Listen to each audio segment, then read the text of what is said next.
حدیث نمبر 4770۔ حضرت مسروق بیان کرتے ہیں کہ ہم نے حضرت عبداللہ ابن مسعود رضی اللہ تعالیٰ عنہ سے اس آیت کی تفسیر پوچھی، اور ان لوگوں کو جو اللہ کی راہ میں قتل ہو جائیں مردہ خیال نہ کرو، بلکہ وہ زندہ ہیں، اپنے رب کے ہاں رزق پاتے ہیں۔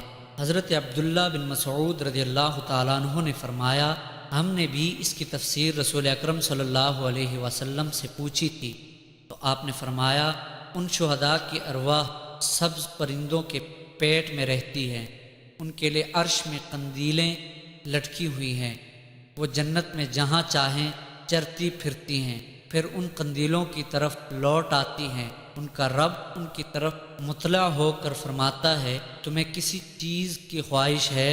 تو وہ کہتے ہیں، ہم کس چیز کی خواہش کریں، جب کہ ہم جنت میں جہاں چاہتے ہیں چرتے ہیں۔